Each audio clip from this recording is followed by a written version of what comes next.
It is claimed that Europe's green energy revolution will create 25 million green jobs by 2030. What jobs meet the nebulous definition of a green job is debatable, but it seems that legions of European factory workers cranking out solar panels will be underrepresented on the roster. Despite promotional videos of happy European workers in well regulated factories making the solar panels that will power Europe's green future, reality has turned out a bit different. Over 90% of EU solar panels are imported from China. In 2022, the EU imported 23 billion worth of Chinese solar panels. This accounted for over 95% of new EU solar capacity.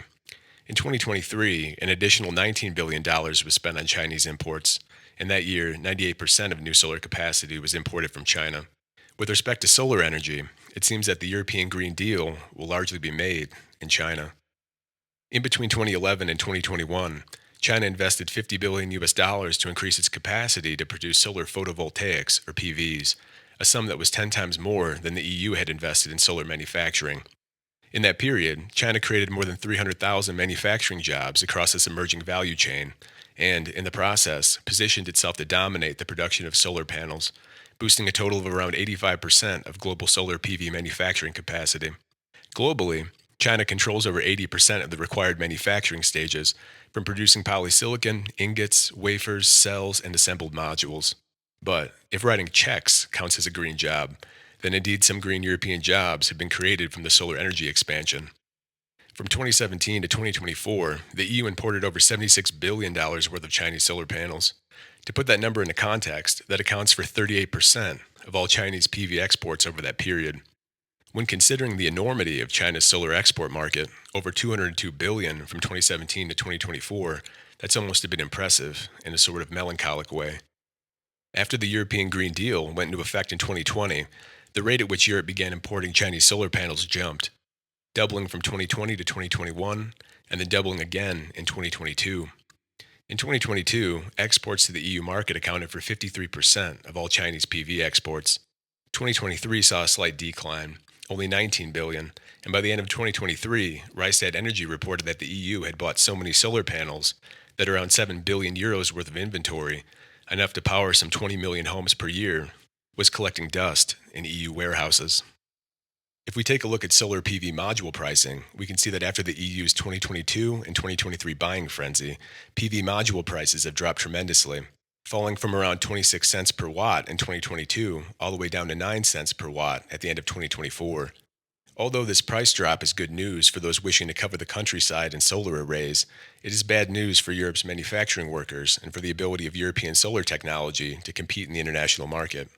By 2023, Chinese solar panels could be as low as two-thirds the price of those manufactured in Europe. In a somewhat predictable and savvy move, China took full advantage of the Europeans' frenetic green energy push, and in the process, received the down payment for its expanded solar manufacturing capacity that would, possibly forever, knock out European competition from the booming solar market. European warehouses, piled high with excess imported solar inventory, only serves to place another nail in the coffin. As of 2024, the EU has around 338 gigawatts of installed solar PV capacity, with a goal of reaching 600 gigawatts by 2030. With Chinese solar panels now the best deal in town, it's likely the rest of the EU's quota will be imported from China as well. If we return to the Chinese export data, we find that India was the second largest buyer of Chinese solar panels, followed by ASEAN, the bloc of nations in Southeast Asia, with Australia coming in third. The observant among you may notice that these countries all have something in common. They are very hot and sunny places that are not far from the equator. The US, much of its large landmass highly suitable for solar energy generation, imported roughly the same amount of Chinese solar panels as did the United Kingdom, a small, cloudy, and rainy island. The US has put forth measures to protect its own domestic solar industry.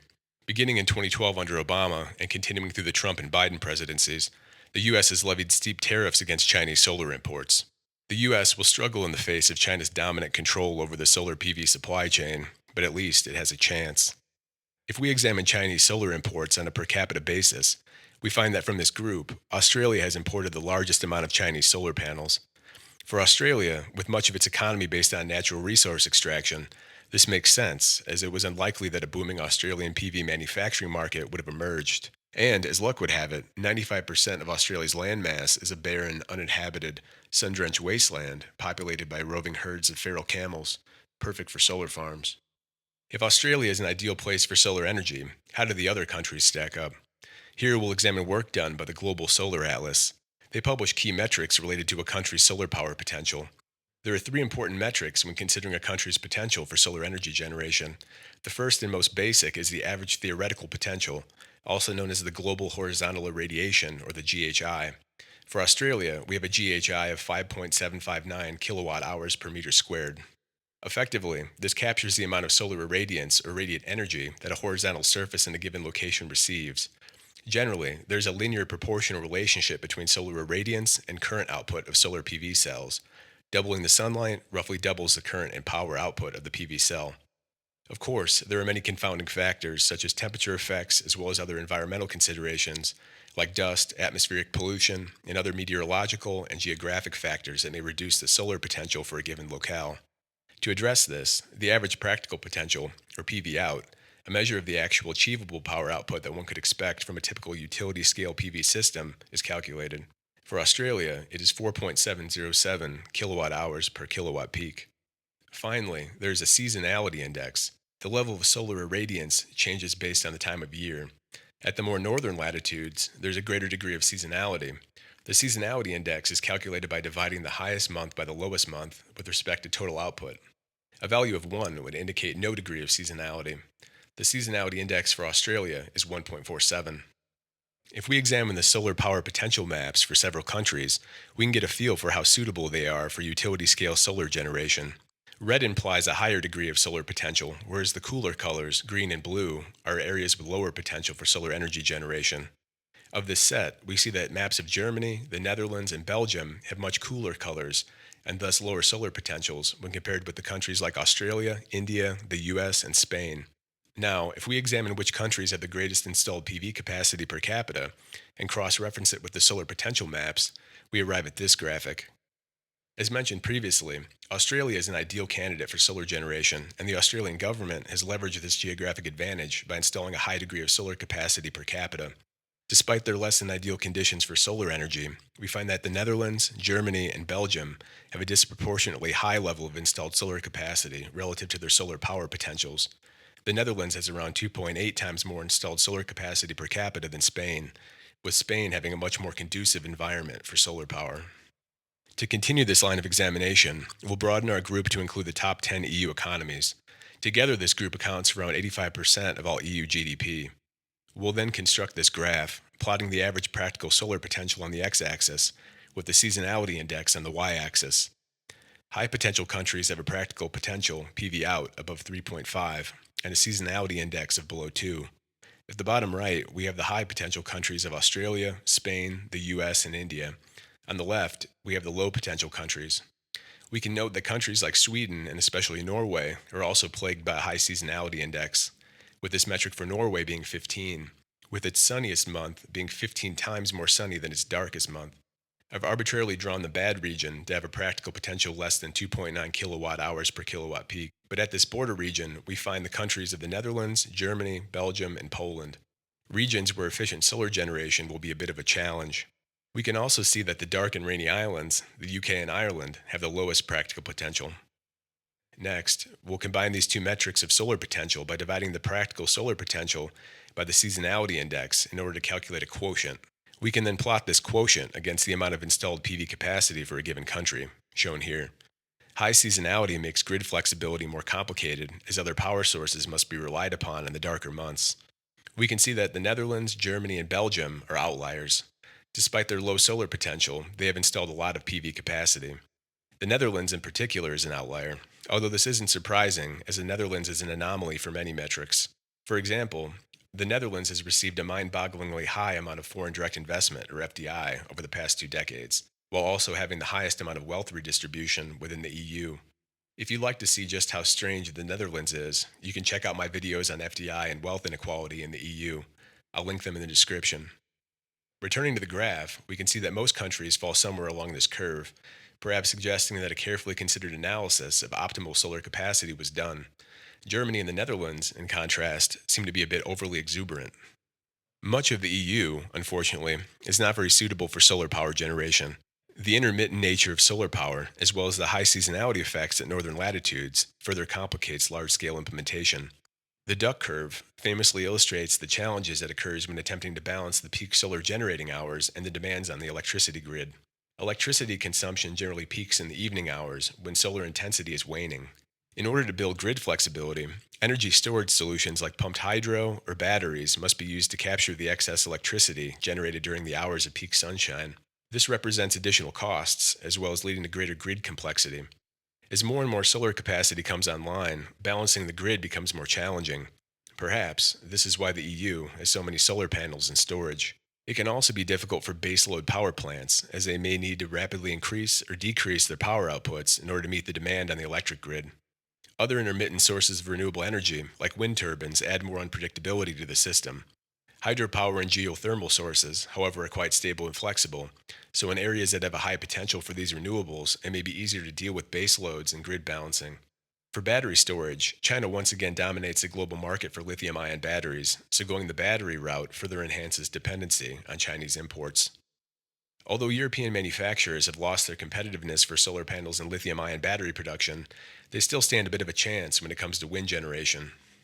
China accounts for around 60% of global manufacturing capacity for wind turbines, controls around 70 to 80% of the core components, and controls nearly 100% of the refining and processing stages needed for critical mineral refining.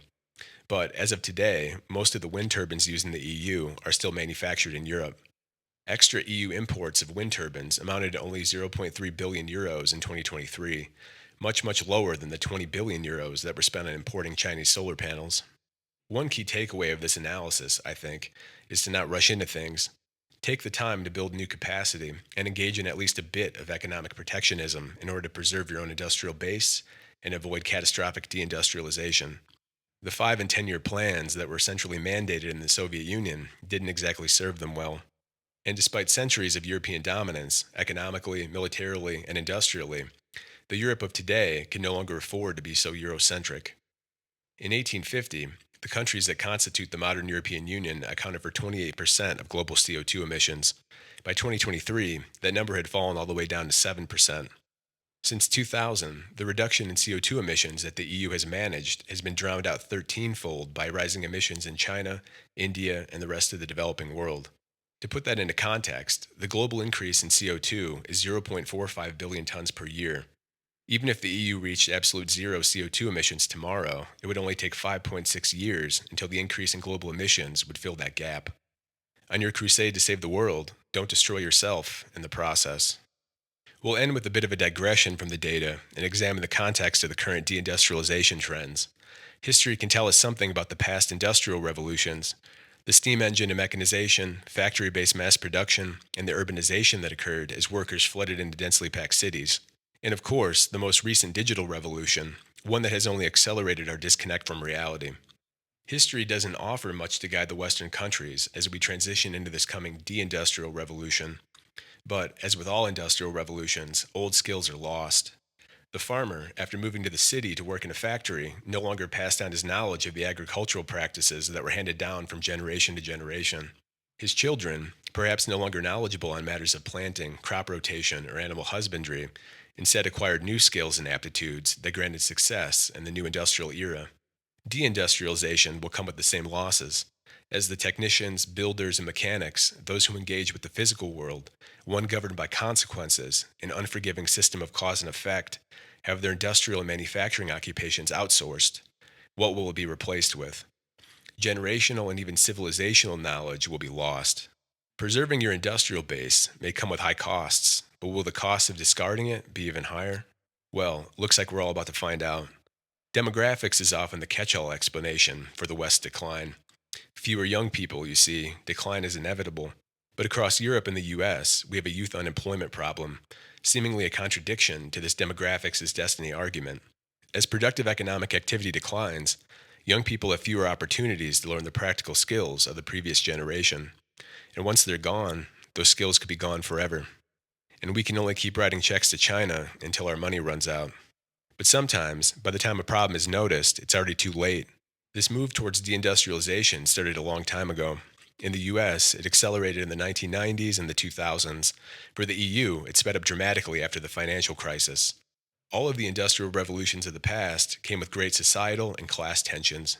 The Industrial Revolution brought worker strikes, organized labor unions, and eventually Marxism Leninism, the Iron Curtain, and a centrally planned authoritarian state for half of Europe. What will this deindustrial revolution bring? From time immemorial, from the windows of their castles or parliaments, the ruling class, whether kings, queens, chancellors, or ministers, looked down upon their subjects nervously. Out there in the streets and villages existed informal networks, often those centered around the family, work, community, and religious organizations. The labor unions and trade organizations that sprang up after the Industrial Revolution were a prime source of the nervousness felt by the industrialists and the political elites. But in the coming deindustrial revolution, one where factories, families, communities, and churches had been dispatched, the people atomized into single units, the threat of community and informal networks may have finally been sidelined once and for all. In the pre industrial revolution period, people relied almost entirely on their family, community, and informal networks for support. The state offered little to no services to the people, besides the privilege of forced conscription and taxation. The state of society entering the deindustrial revolution is the polar opposite. The wet blanket of the state, stretching far and wide, the people having lost their occupational, family, and community ties, accepting instead a creeping dependence on the state, a dependence on those things that now only it provides: social services, healthcare, education, employment, and subsidies. A hermetically sealed containment, with no oxygen to even fuel a spark. In combination with the digital revolution and the coming AI revolution, with the technocratic miasma penetrating every wall and every mind, the ruling class may, for the first time, be able to gaze out of their parliamentary windows and see not storm clouds and trouble brewing on the horizon, but instead a placid sea, a light breeze, and a sunny sky. Or maybe not. Anyway, if you made it this far, thanks for watching. If you enjoyed the video, please consider giving it a like or subscribing to the channel, and have a great day or night.